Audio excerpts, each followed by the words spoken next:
Les amis, 30 secondes, je vous prends 30 secondes de votre temps pour vous parler de Your Personal Lab. C'est quoi Your Personal Lab?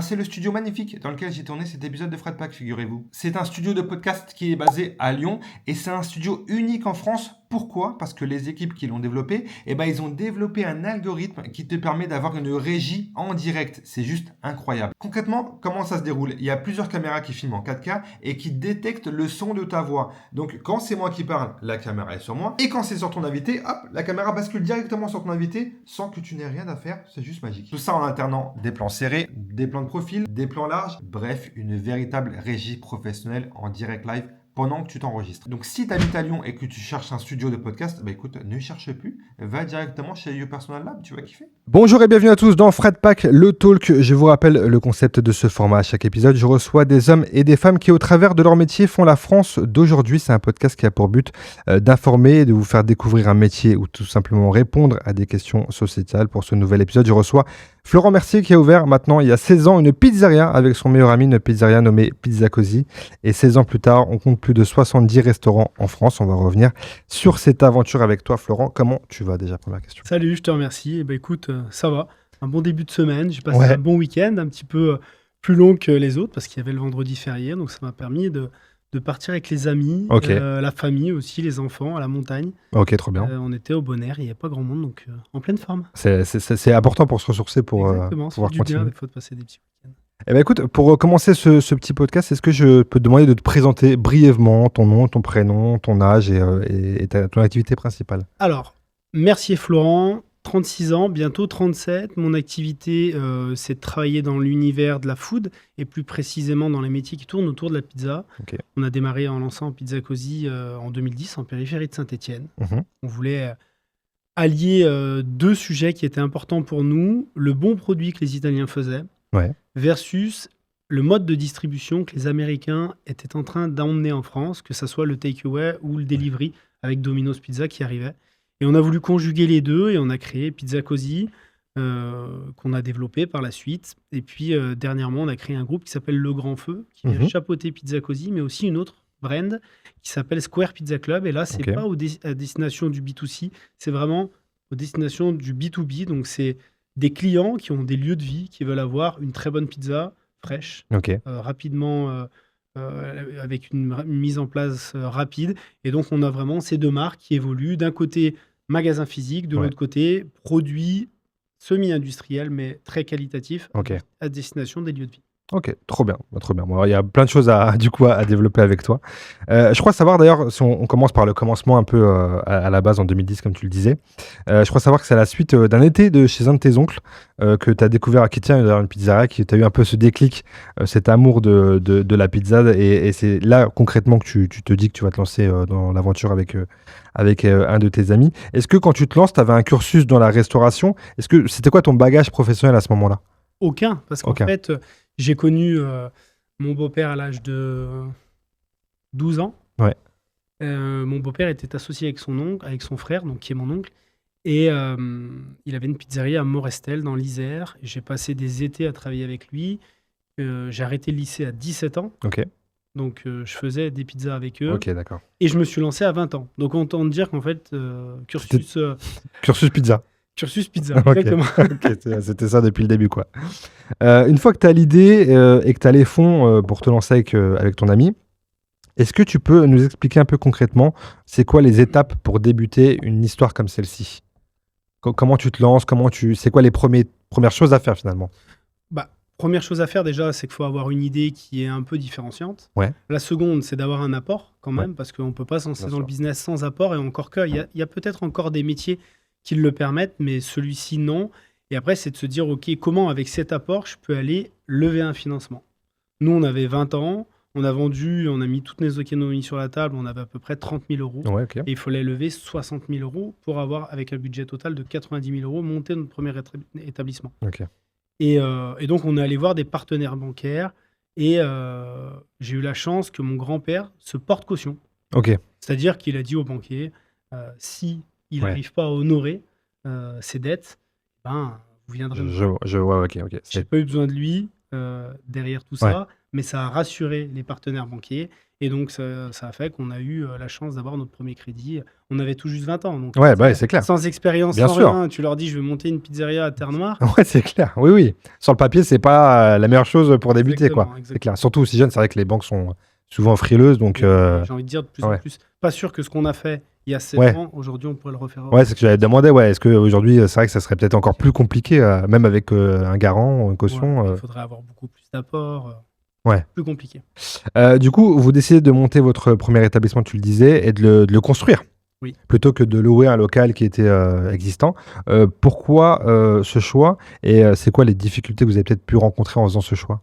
En fait, c'est vraiment une opportunité. Je travaillais dans le bureau de tabac qui est en face. On me pose une étiquette où on tirait les numéros de téléphone à l'époque. Et c'était un terrain de 90 mètres carrés entre la pharmacie et la caisse d'épargne, sur un parking, super visibilité. Et là, le mec, il me dit, je le vends 9 000 € à peu près, entre 8 et 9 000 €. J'imagine que c'est clair. On se dit, OK, qu'est-ce qu'on fait? On split en deux, on fait une SCI qui construit les murs, et puis après, on viendra faire l'aménagement d'une société d'exploitation. Et donc, c'est pour ça qu'on a fait construire un bâtiment. Le bâtiment aurait été là, et il aurait été vide. Peut-être qu'en fait, on serait rentré dans le bâtiment. Ça a été l'opportunité qui a fait que. Ouais, c'est vraiment, c'est le truc là. Finalement, c'était le destin, finalement. Ouais, c'est ça. C'était ça, c'était écrit, tout était devant toi. Pareil, première acquisition immobilière à 20 ans. Du coup, t'achètes un terrain, tu déposes un permis, tu fais construire un petit local, c'était un rectangle, ni plus ni moins, pas compliqué, mais super expérience. À 20 ans, tu m'étonnes, c'est incroyable. Un petit local, quoi. Et à 20 ans, souvent, on réfléchit à ce qu'on va faire. Et là, toi, t'avais déjà entamé une bonne partie des choses, quoi. Et tout s'est bien passé à ce moment-là?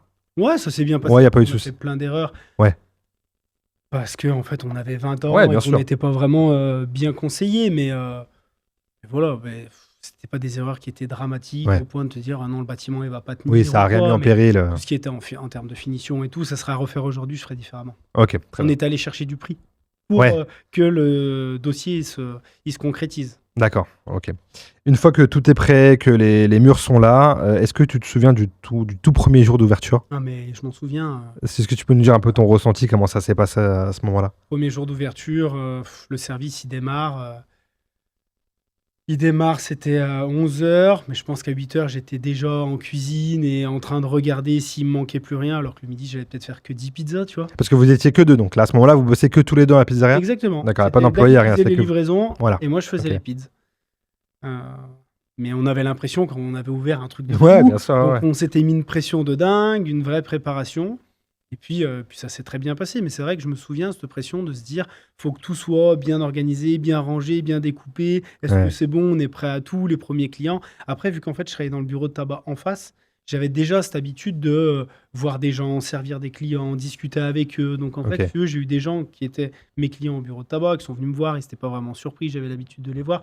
Et puis, en parallèle de ça, quand je travaillais au bureau de tabac, en fait, je finissais mon salaire chez mon oncle à Morestel. Je faisais un 20h dans le bureau de tabac et je faisais un 15h dans la pizzeria. Ah oui, d'accord. Donc j'avais quand même l'habitude de ces métiers. Et c'était pas un truc... oui, c'était la continuité de ce que tu faisais finalement à ton compte cette fois. Et après, tu as des anecdotes de dingue où quelques jours après, il se met à neiger. On a ouvert fin novembre. Il s'est mis à neiger. On avait une petite salle avec un canapé à l'arrière. On a fait notre service avec Dave. On a déplié le canapé. On a dormi dans l'intérieur. En fait, c'était limite notre maison. On était trop bien. Mais ça, c'est les bons souvenirs. Quand tu es aujourd'hui, 16 ans après, quand tu revois tout ça, tu revois encore plus le chemin parcouru. C'est trop bien. C'est clair. C'est trop bien. 3 ans après, du coup, votre première ouverture en 2013. Il y a une deuxième qui arrive. Comment se passent ces 3 premières années? Est-ce que vous trouvez facilement vos marques? Est-ce que l'activité ne fait qu'augmenter? C'est pour ça que vous dites on va ouvrir un deuxième lieu. Qu'est-ce qui fait que les gens viennent chez vous du coup plutôt qu'ailleurs? Alors, en 3 ans, il se passe quand même pas mal de choses. Du moins, on a eu l'impression qu'il s'était passé pas mal de choses parce qu'on démarrait. Maintenant, si un franchisé il fait ça entre 1 an et 3 ans, je vais avoir l'impression qu'il stagne. Parce que nous, on avait tout à apprendre, tout à construire. On nous a rien mis dans les mains. Donc, en fait, il faut les penser à la communication, aux produits, au savoir-faire, enfin bref. Et on a fait ces 3 ans. Le chiffre d'affaires montait mais de façon très léger. On a fait un très bon démarrage. Alors, à date, ça serait des restaurants qui ne pourraient pas fonctionner chez Pizza Così parce que ce serait des trop petits chiffres d'affaires. Mais au début, par rapport à l'investissement qu'on avait mis et au nombre qu'on était à l'intérieur, ça fonctionnait. On ne gagnait pas des millions, mais ça se passait bien. Et puis, c'est passé 3 ans et au bout de la deuxième année, en fait, on a su qu'à Saint-Chamond, la petite ville d'à côté, il y avait une pizzeria qui était à vendre. Et cette pizzeria, c'était une enseigne qui nous faisait rêver parce qu'elle en avait 14 dans le département. Et nous, on se disait, waouh, il en a 14 et il vend son premier. Il est parti de là et il le vend. Est-ce qu'on n'essaierait pas de le racheter ? Et donc, c'est ce qui a fait qu'on a sauté du premier au deuxième. Et puis, Dave, vu que ça faisait 3 ans, il savait tout faire. Il n'avait plus besoin de moi dans un restaurant et vice-versa. Et donc, du coup, on a pris la décision qu'il parte à Saint-Chamond. Et j'ai continué à travailler dans le restaurant de Terre Noire. C'était finalement encore une occasion qui s'est présentée à vous en termes de pour le local, je veux dire. Vraiment cette volonté de se dire on démultiplie. Ouais, ok. À la base, on n'avait pas forcément pensé démultiplier en franchise. D'accord, ok. Et je dirais même pas qu'il y a un concept qui est mieux qu'un autre. Tu vois, avec tout ce que j'ai pu voir et tout ce que j'ai pu connaître, je pense que c'est 2 modèles qui sont diamétralement opposés, mais l'un est tout aussi bien que l'autre. Et nous, à la base, on voulait en avoir plusieurs. D'accord, On a eu l'opportunité à côté de chez nous d'en monter un second.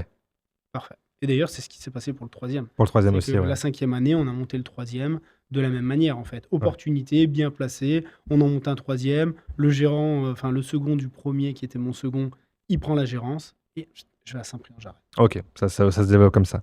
Qu'est-ce qui fait que vous vous démarquez justement des autres ? C'est quoi votre valeur ajoutée quand vous montez ce concept pour vous différencier des grandes pizzas qui sont déjà, pizzeriales, tu parlais de Domino's tout à l'heure, qui sont déjà implantées. Qu'est-ce qui fait que les gens vont venir chez vous plus qu'ailleurs ? En fait, on est convaincu que la pizza, il y en aura de plus en plus à emporter en livraison. D'accord.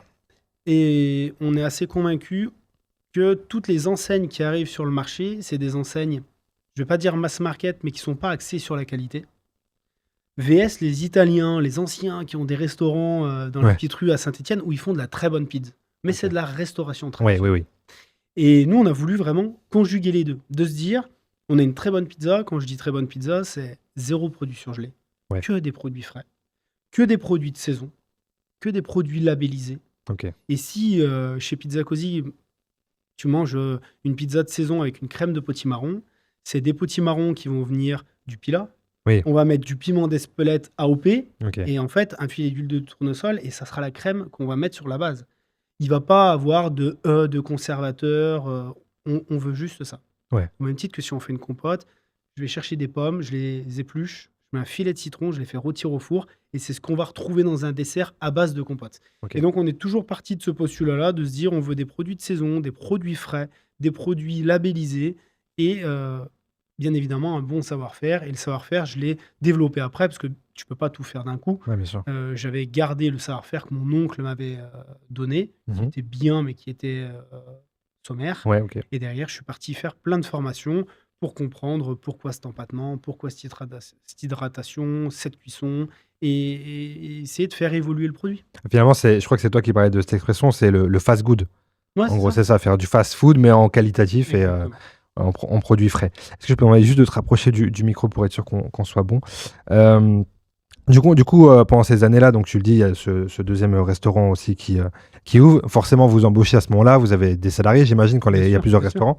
Comment ça se passe le recrutement quand on n'a jamais fait de recrutement ? Est-ce que c'est facile de passer finalement de restaurateur à dirigeant, quoi ? C'est 2 métiers qui sont différents. Quand tu as un restaurant vs plusieurs restaurants, c'est pas le même job. Et au même titre que d'avoir plusieurs restaurants ou d'être franchiseur, c'est encore autre chose. Un monde différent. Vis-à-vis des salariés, du moment que tu es humain, que tu es bienveillant avec les gens et que tu les respectes, il n'y a pas de problème, il n'y a pas de raison que ça se passe mal et que tu génères des problèmes. Et au début, on avait 20 ans, donc tu prends le petit frère d'une de ses super copines qui vient d'avoir le permis, et puis il veut gagner 50 € par week-end, et donc du coup, tu l'embauches 2 heures par jour, 3 heures par jour. Donc au début, ça démarre comme ça. Et puis après, il vient pas 2 heures, il vient 4 heures, il vient pas que le soir, il vient le midi. Tu commences à avoir des personnes qui font 20 heures, et puis après, tu embauches des 35 heures, et ça va de fil en aiguille, tu vois. On n'a pas construit tout de suite une équipe de 15 ou 20 personnes. Ouais, c'est vraiment, comme souvent, c'est l'entourage qui est là au début et qui dépanne, entre guillemets, quoi. Qui fait le taf. Est-ce qu'il y a des choses que vous avez vraiment échoué, ou du moins sur lesquelles vous pensiez avoir une vision, et finalement, sur le moment, vous avez dit, en fait, c'est pas du tout ce qu'on imaginait, soit c'est plus dur, soit c'est plus facile. Et idem dans les débuts de la franchise, est-ce qu'il y a eu des ratés ?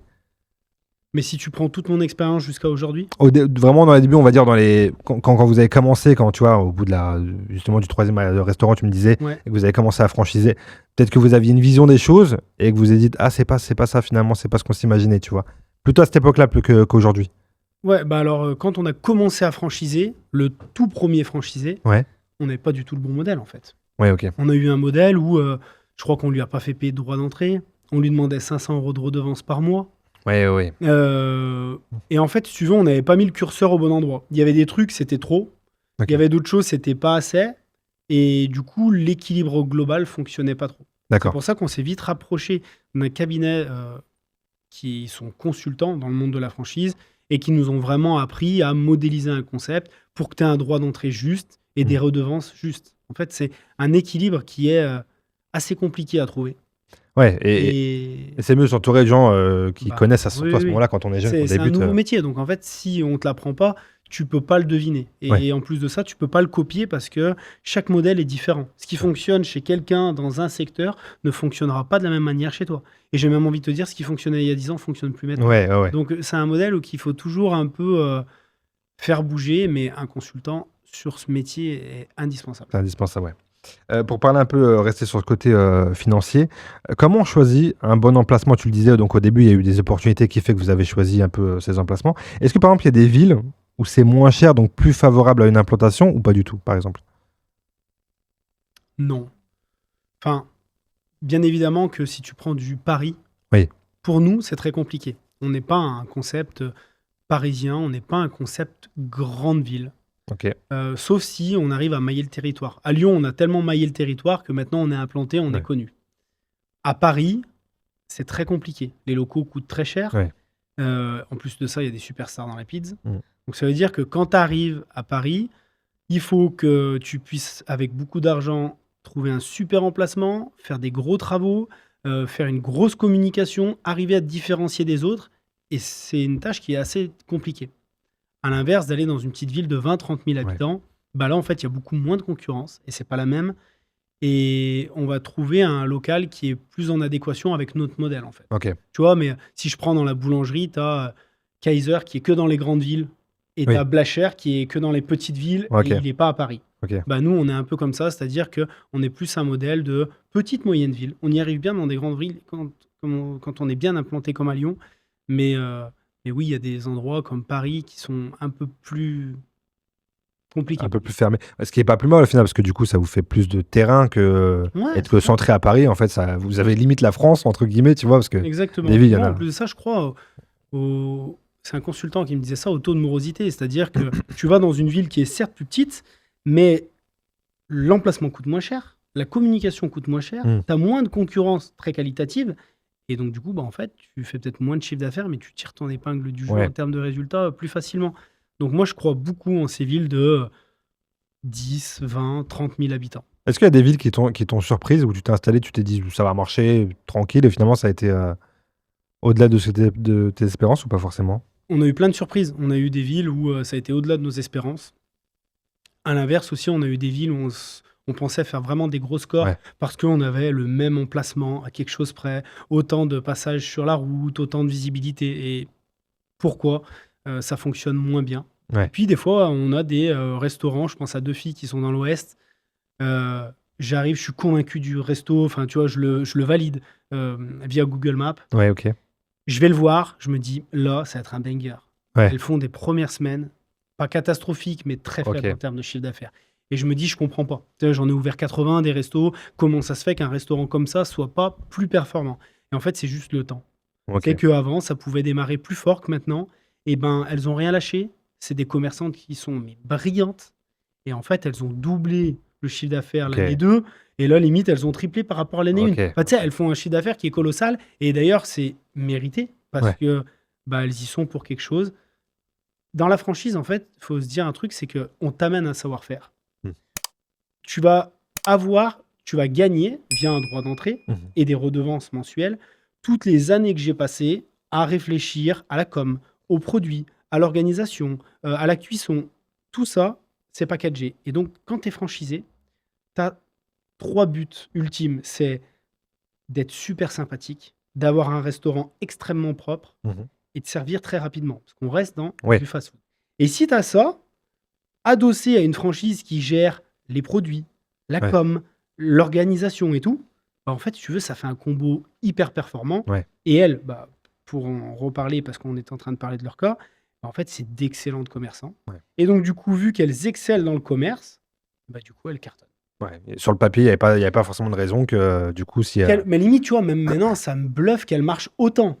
Parce que par rapport au chiffre d'affaires qu'elles ont fait les premières semaines, j'étais grave déçu. Je pensais qu'elles allaient doubler. Mais là, quand je vois ce qu'elles arrivent à faire sur la troisième semaine, limite, elles m'épatent. Mais en fait, au final, il n'y avait pas forcément d'explication. Il n'y avait pas de, comme tu dis, parce que toutes les conditions étaient réunies. En fait, c'est qu'une question de temps, que le truc, que le nom s'implante et que les gens prennent l'habitude de consommer. Ça dépend des zones. Il y a des zones, des fois, ça va partir direct. Et il y a des zones, ça va mettre plus de temps. C'est là où, en tant que franchisé, il ne faut pas se décourager. C'est pas la marque qui a un problème.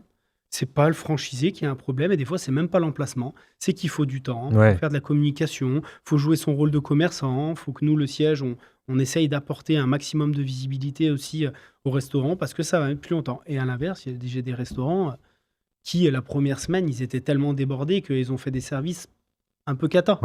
Parce que, en fait, eux, ils n'étaient pas prêts à envoyer autant. C'est très compliqué de se dire, à cet emplacement-là, tu vas faire tel chiffre d'affaires, et c'est quasi ce qui se passe. Franchement, c'est un peu lire dans une boule de cristal, tu vois, même si on a des outils de géomarketing qui disent, si tu trouves un emplacement ici, alors tu connais toutes les données pour faire ton étude de marché et ça te projette sur les 3 prochaines années, enfin sur les 3 premières du moins, un chiffre d'affaires atteignable. Il n'y a pas de règle absolue. Ça serait trop beau aussi. Ça serait trop facile, ça serait facile. C'est comme le foot. Une grosse équipe peut très bien perdre contre une petite, il n'y a jamais de règle. Malgré que l'équipe... forte, elle joue très bien, des fois elle perd et ben voilà, tu vois, exactement, il n'y a pas de... Effectivement. Et est-ce qu'un mauvais emplacement peut tuer un très bon concept? Oui. Si tu as un mauvais emplacement, bien évidemment que ça peut te tuer. Je le vis à, d'ailleurs, bah, tu vois, Paris. En parallèle de Pizza Cosy, on a investi dans des marques food, dont une qui s'appelle Piu Piu Fried Chicken. Ah oui, ok. Et on a ouvert un restaurant rue Saint-Denis à Paris, dans le 2e arrondissement. Et on n'est pas au bon endroit de la rue. Et on a une très petite façade. Franchement, le produit, il est canon. La marque, elle est cool. Et pour autant, on n'arrive pas à faire du chiffre d'affaires. Mais vraiment pas. Et je suis assez convaincu que là, c'est à cause de l'emplacement. C'est l'emplacement. De toute façon, tu as 2 paramètres. Tu as l'emplacement et puis tu as la personne à l'intérieur. Et j'ai vu des restaurants qui ont switché de gérant et donc d'équipe et qui ont fait des chiffres d'affaires vachement plus gros. Mais à l'inverse aussi, j'avais des succursales, donc des magasins intégrés, qui faisaient un chiffre d'affaires qui a été divisé par 2 parce qu'on a changé le gérant. Et que du coup, il n'y avait plus le même service et que ça a été catastrophique. Donc en fait, l'emplacement, c'est primordial et le gérant, c'est primordial. C'est un mix des deux, enfin, ça marche ensemble, quoi. Comment on arrive à garder justement l'ADN d'une marque quand ça explose comme ça et qu'on multiplie les restaurants? En essayant de border au maximum chaque sujet. C'est pour ça que nous, chez Pizza Cosy, on a voulu monter une cuisine centrale adossée à une plateforme logistique. C'est un modèle économique, mais c'est aussi une uniformité pour le réseau. Comme je te disais, ça nous permet d'être créatifs. On a envie, là, la dernière pizza du marché, ma chef exécutive Carla Ferrari, elle fait une crème de petits pois au pecorino, va trouver chez un distributeur une crème comme ça. Nous, en fait, si tu veux, elle fait la crème avec du pecorino, des petits pois, de l'huile d'olive, de l'ail, un super bon produit. On a la cuisine centrale qui le met sous vide avec 15-20 jours de DLC en frais. Et puis derrière, c'est redistribué à tous les restaurants. Et en fait, la plateforme logistique, elle distribue les produits de la cuisine, mais elle distribue aussi les produits qu'on va sourcer. On va aller chercher une tomate près de Naples, une tomate pelée entière, très juteuse, très sucrée. En fait, on la référence en logistique et derrière, on la redispatche de partout. C'est la garantie de se dire que chez Pizza Cosy, quand tu iras y manger, tu auras cette crème de petits pois, tu auras cette tomate, tu auras cette mozzarella et tu auras tout, en fait, cet univers qui font que si tu vas d'un restaurant à un autre, tu as le même produit. Et puis derrière, c'est suivi de fiches techniques et de l'animation parce que l'animation, ils passent dans le restaurant, ils vont essayer de discuter avec le franchisé pour le faire évoluer sur les points où il y a peut-être un peu des manquements, tu vois, pour qu'on arrive à avoir une uniformité. Parce que je suis assez convaincu que c'est l'uniformité qui fait la force d'un réseau. Je prends souvent la parallèle avec McDo. que t'aimes ou pas, mais le Big Mac aux quatre coins du monde ou de France, c'est le même.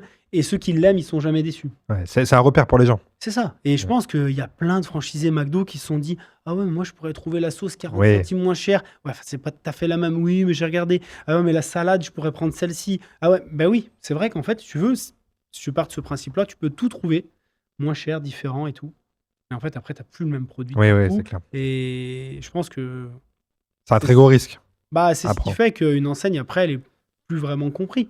Tu fais des visuels, t'as pas les mêmes pizzas de partout. Oui, c'est vrai. Il y en a un qui va en mettre plus, l'autre qui va en mettre moins, l'autre qui va penser que sa sauce salade, il la trouve un peu mieux, ou la moutarde, il la trouve différente. Donc, tu vois, si chacun il met sa touche, en fait, bah justement, c'est ça qui est compliqué. Moi, je sais que mon consultant au début, il me disait, la franchise, c'est rentrer dans un cadre. Et le mec, ou la femme, l'homme avec un grand H, c'est quand il mord sur la ligne blanche, une fois, deux fois, s'il sort, vaut mieux en fait qu'il sorte. Parce que c'est comme si tu es sur une rame et qu'il y en a un qui rame dans l'autre sens. Mais en fait, c'est compliqué. Il faut vraiment se dire, on va tous dans le même sens. On essaye de trouver une économie qui est gagnant-gagnant des deux côtés. Le franchisé, il faut qu'il gagne sa vie. Mais le franchiseur aussi. Bien sûr. Tu vois ce que je veux dire? Ouais, bien sûr. Les deux. Et après, tu essayes de monter un modèle économique qui fonctionne. Et comme je te dis, ce qui fonctionnait avant fonctionne de moins en moins, ou il faut toujours revoir le modèle. On est aussi dans un contexte où on est dans une économie qui se tend. Peut-être qu'avant, un restaurateur, il faisait 20 points de résultat. Bah, t'en donnais 5 à la franchise, il t'en restait 15, c'est cool. Quand t'en fais plus que 10 et que t'en donnes 5 à un franchiseur, il t'en reste plus que 5, tu te dis attends, il gagne autant que moi. Bien c'est sûr. moi qui... Oui, mais il t'a quand même appris ce métier. Oui. Enfin, tu vois, et c'est là où c'est des modèles qui sont... faut être attentif et faut toujours le régler par rapport à la période dans laquelle tu es. Carrément. Tu parles justement de recettes, de produits frais. Est-ce que c'est facile de trouver l'équilibre justement entre créativité et rentabilité? Oui. Ouais. Autant se dire, est-ce que c'est facile de trouver la recette entre créativité et pizza vendue? C'est compliqué parce que en fait, des fois, tu as envie de t'éclater dans des recettes ouf, mais le consommateur, il va vouloir une reine, une casse fromage, une savoyarde. Tu vois. Après, nous, on essaie vraiment de se dire, OK, on veut capter une clientèle qui a envie de sortir un peu de l'ordinaire et qui a envie de manger une crème de petits pois, une crème de potimarron, une pizza avec de la mozzarella fumée, des recettes un petit peu différentes, peut-être d'en avoir une ou deux dans la carte. Nous, on aime bien, mais tu te rends compte que c'est pas les plus grosses ventes. Parce que les gens qui dit pizza, ils sont habitués, comme tu le dis, à des classiques. Mais c'est cool de se dire que quand on vient chez vous, on sait que si on veut sortir un peu du chemin, on pourra trouver un truc un peu cool. Et puis voilà, et la pizza, faut se dire que ça se partage. Tu regardes un match de foot, tu prends des classiques, bien sûr. Mais tu peux en prendre une de saisons différentes et des fois c'est fun. C'est vrai. Je voulais qu'on parle, on en a parlé tout à l'heure brièvement, du recrutement, parce que ce qui dit ouverture, donc dit recrutement, parce que c'est aussi un aspect important pour des gens qui veulent peut-être se lancer chez vous en tant que franchisé, ou peut-être des gens qui veulent être salariés, qui veulent bosser chez Pizza Cosy. Est-ce que, aujourd'hui, on parle aussi de aujourd'hui versus quand tu as commencé il y a plus de 15 ans. Est-ce que c'est facile de recruter dans ce domaine en 2026? Est-ce que vous recevez beaucoup de candidatures? Est-ce que les gens sont motivés, ils sont sérieux, ils sont motivés? Tu le ressens, toi, par rapport à il y a quelques années ou pas? Il y a deux types de sujets. Il y a le franchisé qui est pour recruter et il y a le salarié. Le franchisé, c'est plus compliqué qu'avant. Je pense qu'il y a autant d'attraits qu'avant. Ce qui est plus compliqué maintenant, c'est d'accéder au financement. Parce qu'il faut plus d'apports. Les banques sont plus frileuses et donc, du coup, ça met plus de temps. D'accord. Oui. Et si ça se fait. Donc, côté franchisé, c'est un peu plus compliqué qu'avant. Côté salarié, j'ai envie de dire aussi que c'est plus compliqué qu'avant. Alors, je suis moins dans l'opérationnel dans les succursales, mais pendant les 7 premières années, quand j'ai eu de succursales, j'ai eu 0 arrêt maladie et j'ai vraiment eu 0 départ de personnes qui sont parties pour aller faire autre chose ou avec qui ça s'est mal passé. Je m'entendais trop bien avec eux, ils ont tous évolué. Et en fait, j'avais vraiment ce truc de se dire, je vais vous donner de la visibilité, vous bossez avec moi, vous pouvez passer de livreur à Pizzaïolo à numéro 2, numéro 1, franchisé, multi-franchisé. Et juste avant de venir, j'étais au téléphone avec Gauthier, il a 27 ans, il a bossé chez moi à Saint-Prix-en-Jarret, il ouvre son 4e point de vente à Hyères-les-Palmiers. Il a 27 ans. Tu vois ce que je veux dire?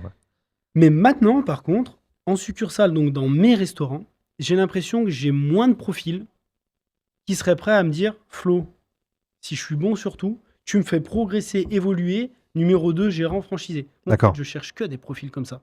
Et j'ai l'impression que c'est de plus en plus compliqué. Tu as des gens qui viennent bosser, mais des gens qui ont la dalle et qui ont envie de se projeter en se disant, si je suis bon dans les indicateurs, dans la rentabilité de la pizza, je sais qu'il va me faire évoluer. Limite, il pourrait moi, en fait, j'ai des restaurants, objectivement, c'est mieux géré quand tu as un franchisé que quand c'est en succursale. Ok. Un franchisé, il a son compte, une Ah ouais. succursale, c'est les employés. Moi, demain, si j'ai un super salarié, je pourrais lui donner X% du capital en m'associant avec lui sur cette pizzeria. Ok. Tu vois, Ouais, bien sûr. c'est très compliqué à trouver ces profils. Et c'est ça, d'ailleurs, qui, je trouve, qui est dommage un peu. Et comment tu l'expliques? Tu as une explication de ce truc-là, de pourquoi les gens sont peut-être moins motivés à se lancer dans une aventure à long terme? Parce qu'ils se projettent plus qu'avant, les gens. Je pense à l'inverse, Ouais. ils se projettent moins. Tu penses qu'ils se projettent moins? Ouais. Ouais. Ok. Ouais, je sais pas, j'ai réfléchi, je me dis, est-ce qu'il y a ça? Est-ce que le côté entrepreneuriat, je trouve qu'il s'est aussi vachement développé ces dernières années. Les gens se lancent dans des trucs, ça a l'air un peu plus facile d'accès, que ce soit dans la restauration haute d'ailleurs, tu vois. Donc je me dis, est-ce que les gens se disent pas, ah, il a fait ça, bah moi aussi je vais le faire, mais à mon compte plutôt que, tu vois, je sais pas, ça peut être des. Et puis des peut-être pistes. aussi que dans notre équipe succursale, il n'y a peut-être pas ce mindset qui est Ouais. impulsé de oh les gars, mais attends, si tu arrives à faire ça, tu peux grandir. Ouais, oui, Je oui. sais pas, tu vois, est-ce qu'on Oui, leur ouais. dit, est-ce qu'on leur explique? Du moins, peut-être que je le fais pas assez. Ouais, il y a Mais c'est plusieurs. vrai qu'avant, j'avais l'impression, enfin, je sais pas, j'avais l'impression, parce que tous mes anciens salariés sont devenus gérants franchisés ou multifranchisés. Ok. Presque tous. Ok, Ils sont donc, tous ouais. à leur compte. Ils ont tous des restaurants. Même des mecs, au début, je me suis T'aurais dit, pas misé. Ouais, il y en a. Et ouais, j'en ai un ou deux où voilà, c'était des bons livreurs. Et en fait, ils m'ont bluffé parce qu'ils sont montés responsables. Et maintenant, c'est des super franchisés. Ok, ouais, comme Et quoi. c'est vrai que j'ai vachement moins ce truc. Mais peut-être que ouais, il y a quelque chose qui. On n'impulse plus Ouais. aussi ça. Peut-être que tu vois, c'est clairement de notre faute. Ouais, ça peut être, ouais, ça peut être une piste en tout cas. Ça peut être une à piste. réfléchir. Je me demandais comment, ça répond un peu à la question, mais comment on fidélise justement un bon salarié quand on est dans un secteur aussi compétitif où il y a beaucoup de turnover. Ça peut être une piste, ça, de se dire que quand tu rentres chez Pizza Cosy, tu peux passer de livreur à franchisé. Ça peut Nous, être. pour le coup, l'ascenseur social, c'est vraiment une des fondations qui a fait grandir notre entreprise. C'est Ouais. que tous les gens chez nous ont grandi et jusqu'à certains niveaux, parce qu'après, tu te dis que si tu grossis plus vite en termes de structure que les salariés, des fois, il faut prendre des gens de l'extérieur pour t'emmener des compétences.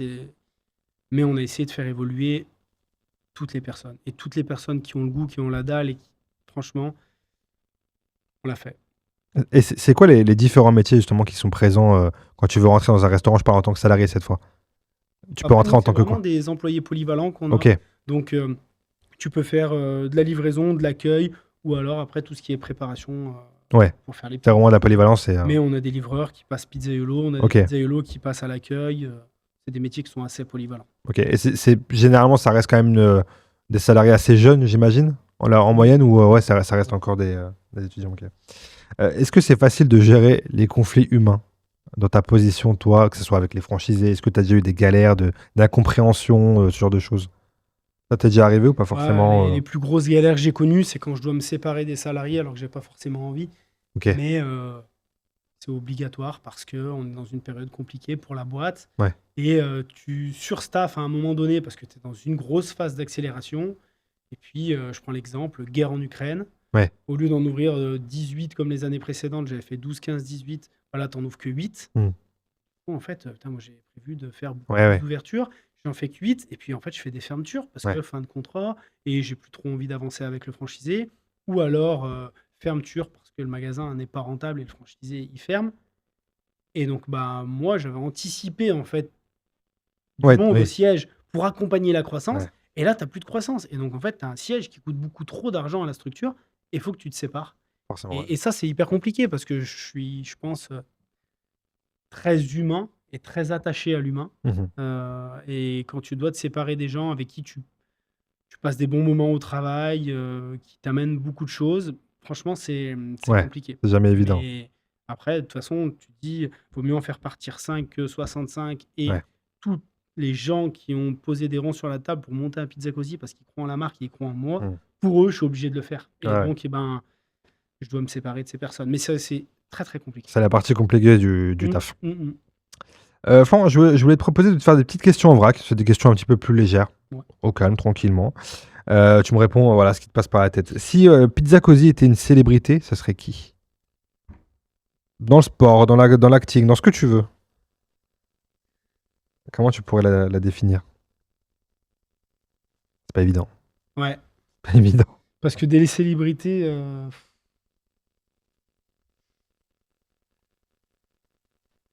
Will Smith. Will Smith. Ah, c'est intéressant. Pourquoi Will Smith?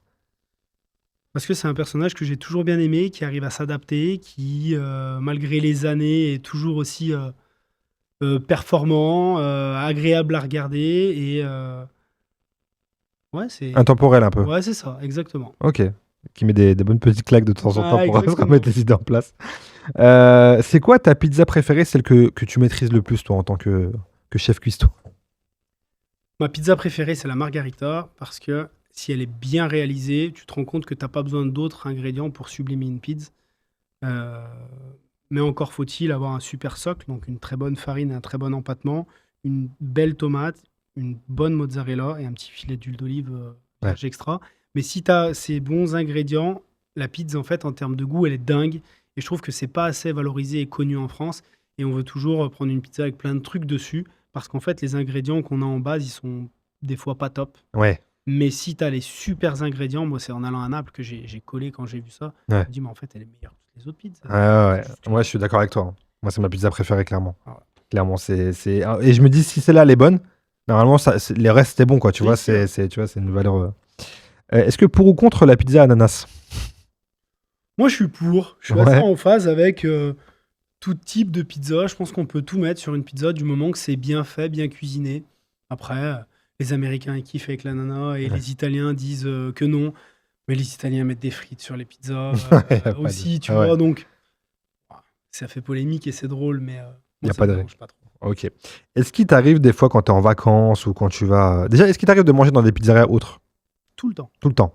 Et Tout le temps. t'as toujours ce petit jugement interne, tu regardes comment c'est fait ou pas? Ouais. Déjà, je vais regarder sur les photos si c'est une pizzeria où j'ai envie d'aller manger. Ok, ouais. Mais j'adore tester des pizzas différentes. Je me régale quand je pars en vacances dans certaines pizzerias. Et puis, tu prends des idées. Ouais, j'adore. Je le fais souvent. Là, je suis parti en Asie. Ma femme, elle me dit, t'as pas le goût de manger asiatique? Je mange des pizzas. T'as mangé des pizzas partout dans le monde. Défaut professionnel, qu'est-ce que tu veux? C'est comme ça. Quel est le petit détail que personne peut remarquer dans un restaurant, mais qui peut t'agacer, toi? Toi qui es du milieu. Il y en a plein de petits détails qui peuvent m'agacer. Si en moins de 2 secondes, tu m'as pas regardé dans les yeux, tu m'as pas dit bonjour avec un grand sourire, ça peut m'agacer. Ok.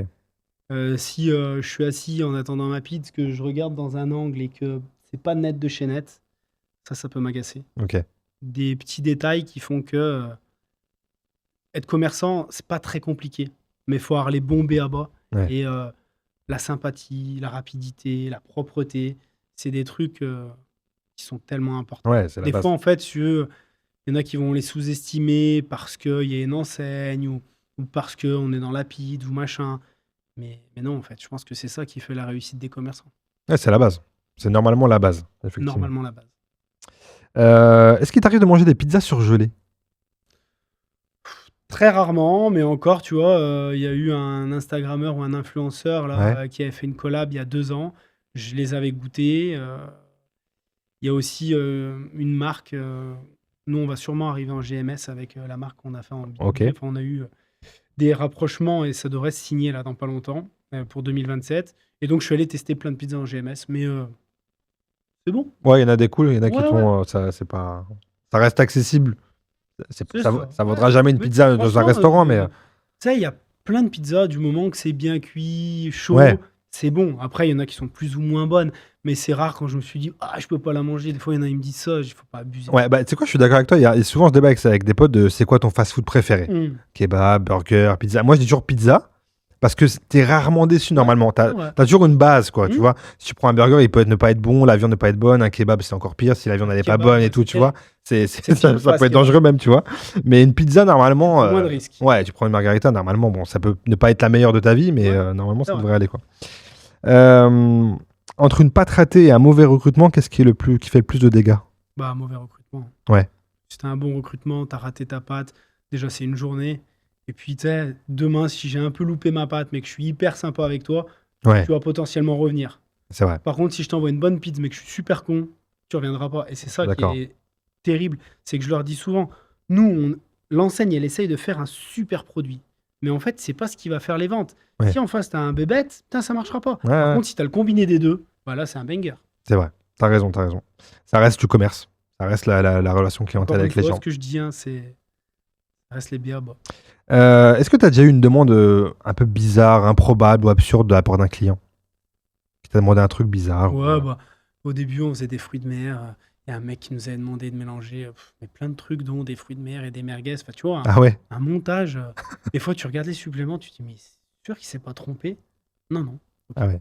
Et tu l'as fait, quoi. Tu l'as fait, c'est son petit kiff. Le principal, c'est qu'il se régale. Ouais, exactement. Avec des produits frais, pour le coup, donc ça serait au moins, ça sera Exactement. qualitatif. Dernière petite question en vrac. Si le Florent de 20 ans entrait dans une pizza cosy aujourd'hui, qu'est-ce qu'il se dirait? Il se dirait que c'est cool, qu'il a accompli un joli truc Ouais. et qu'il lui reste quand même encore beaucoup de choses à faire. Ok, bah tu sais quoi, c'est une parfaite transition parce que j'avais parlé de la dernière partie, ça concerne l'avenir, la dernière partie de ce podcast. C'est quoi la suite là quand on arrive à développer autant une marque? C'est quoi les objectifs qui te restent à atteindre, toi? En fait, c'est que t'as jamais fini de développer correctement une marque et donc il faut continuer à ouvrir des établissements, il faut continuer à bien les suivre, Ouais. faut continuer à être innovant dans la direction artistique, dans les temps forts, dans les produits, dans les recettes, parce que la pizza, elle évolue, parce que le commerce physique, il évolue, parce qu'il y a plein de concurrents qui arrivent aussi sur le marché, des indépendants qui commencent à être assez bons maintenant. Mhm. Et donc, faut rester attentif. Et je pense que c'est plus facile de monter que de durer. Ouais. Donc Ouais. là, il faut s'organiser pour bien gérer les franchisés, bien continuer de notre développement et être attentif à tout ce qui se passe pour toujours viser l'excellence. Ce qui est bien, c'est qu'on a des bases, on a une cuisine centrale, on a une plateforme logistique, on a des franchisés de qualité qui ont plusieurs établissements. Et donc, du coup, on peut compter sur tous ces artifices-là pour faire grandir la marque et se Mhm. différencier. Mais à l'inverse, ça peut être compliqué parce que, encore une fois, c'est des humains. Ouais. Et si ça se passe bien, ça peut très bien se passer.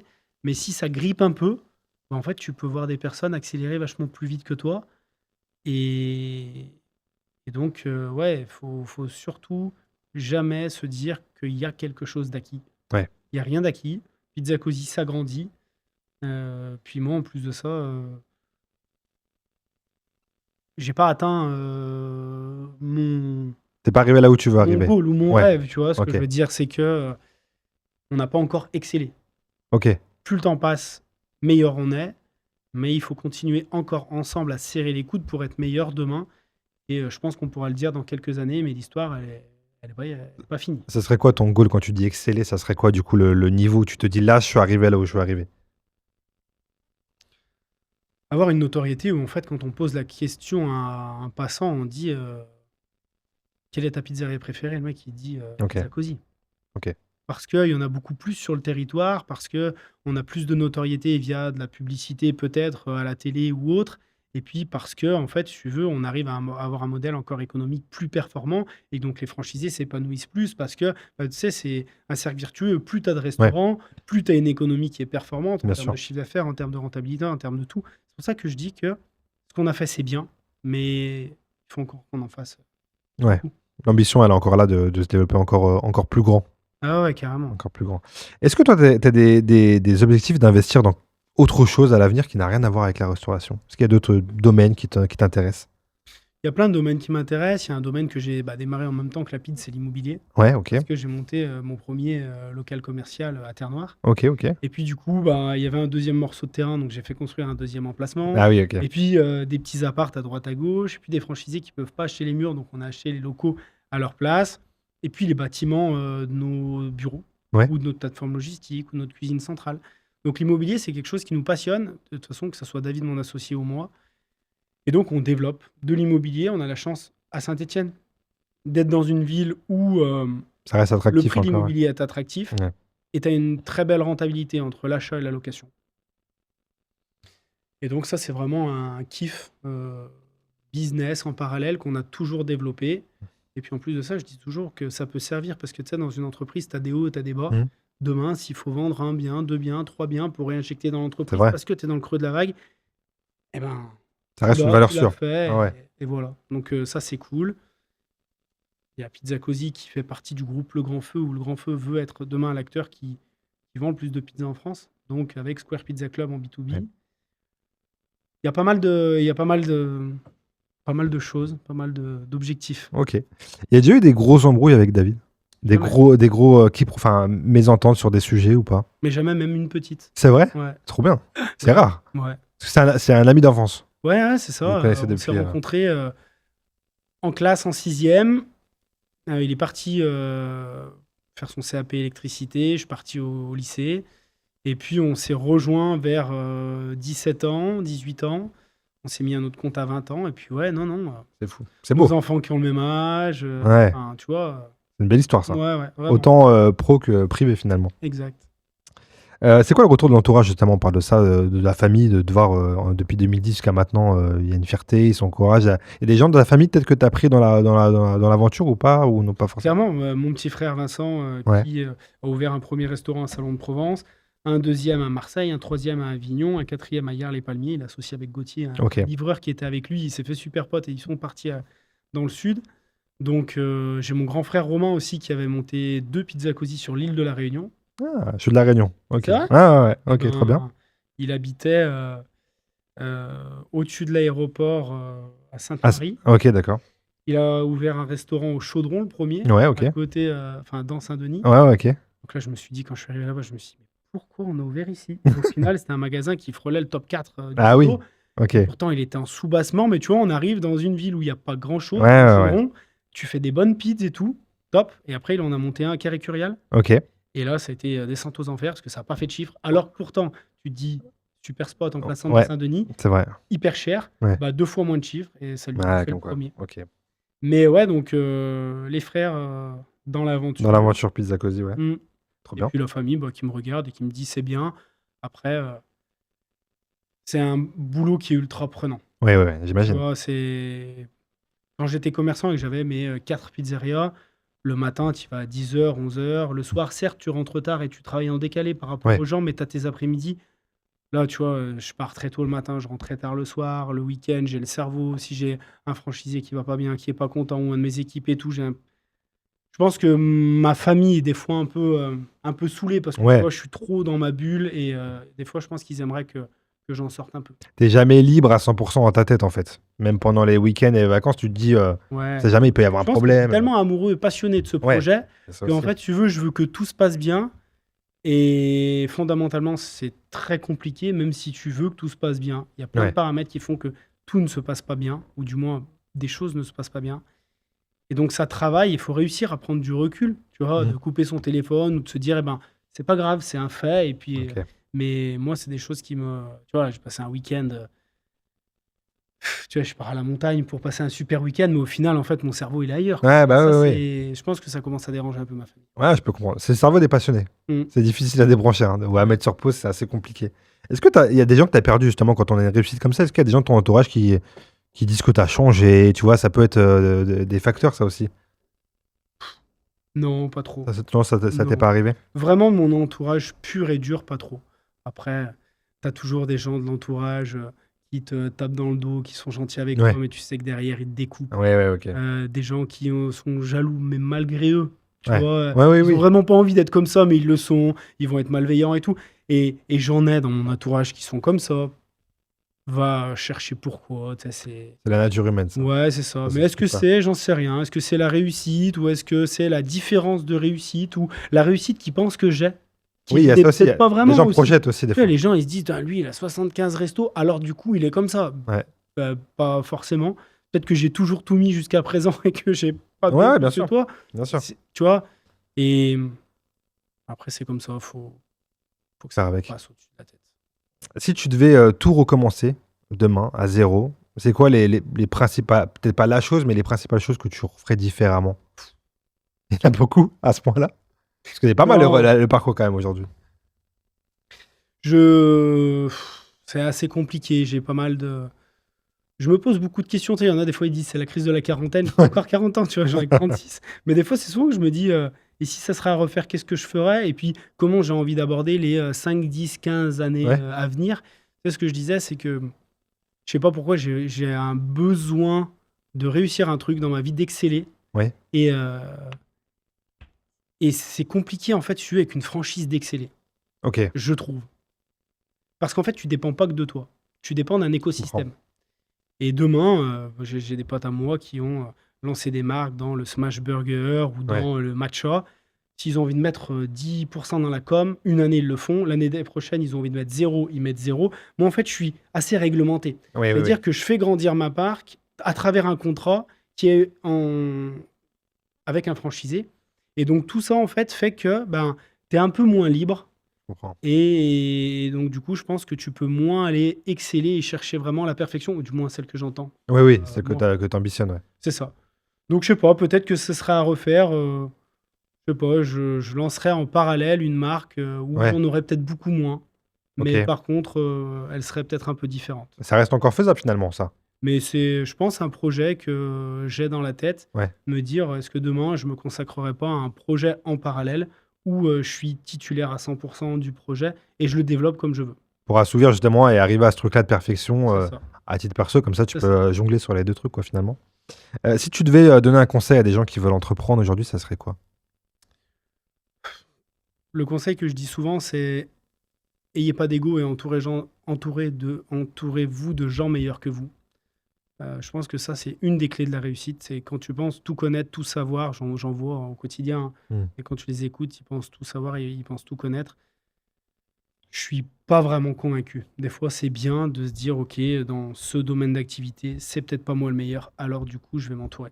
Et en fonction de là où tu veux aller, c'est cool de prendre du conseil des consultants. Faut faire attention, parce que là, c'est la mode un peu sur Internet, tout le monde est consultant, tout le monde te fait payer des trucs. Mais par contre, de prendre un bon consultant qui a peut-être vécu les mêmes choses que toi il y a 10 ans, qui a un regard extérieur, c'est assez cool. Tu vois, tout à l'heure, j'étais avec un pote à moi qui a une grosse boucherie à Vaux-en-Velin et qui en ouvre une seconde à Saint-Priest, à Lyon. Et il était avec son consultant parce qu'il monte un laboratoire autour de la viande. Et il m'a dit, en fait, pour pas me planter, j'ai pris un consultant. Et je pense qu'il est en train de gagner des années parce que ce consultant, il t'emmène tout sur un tapis. Certes, ça a un coût, mais il te fait gagner du temps. Et je pense que c'est deux choses qui sont indispensables. C'est bien se faire conseiller et au quotidien être bien entouré. Ok, très bien. Dernière petite question, Florent. C'est quoi le moment qui t'a rendu le plus fier là, depuis 2010 à aujourd'hui? Dans le boulot. Dans le boulot, ouais.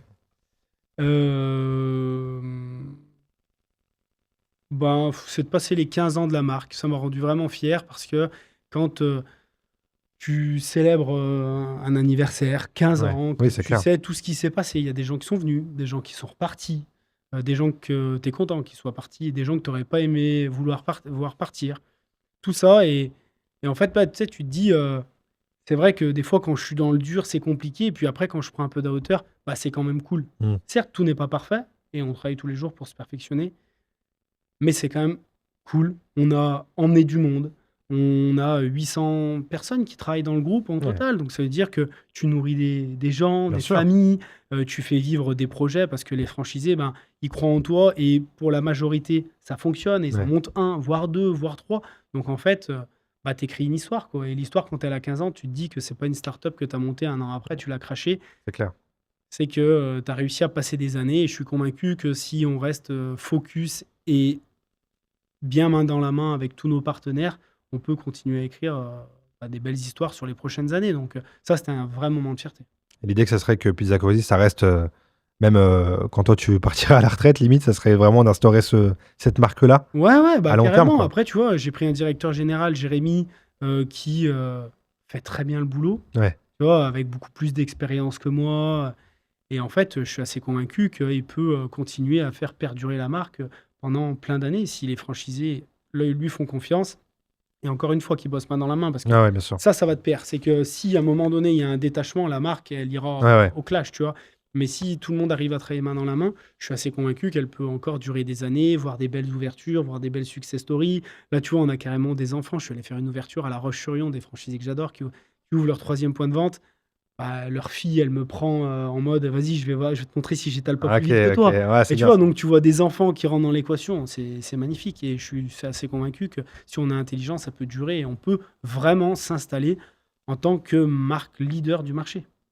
Écoute, merci Florent. Merci. J'invite les gens à aller découvrir, aller manger une bonne pizza chez Pizza Così. Merci. Est-ce qu'il y a des choses que tu veux rajouter sur la marque, des choses qui vont arriver ou quoi, ou tu veux rien de spécial? Pour la Coupe du Monde, elle est présente dans 3 jolis pays. On a fait 3 recettes qui sont propres à chaque pays. Et Carla a bien bossé, elle a fait des belles collaborations avec des enseignes nationales aussi, autour du Mexique notamment. Trop bien. Donc on va avoir 3 belles recettes qui vont être cool pour partager des bons moments. Ça va être le moment là, de consommer de la pizza là, devant les matchs, donc on y va. l'espère. Merci à toi Florent. Merci, salut. Salut.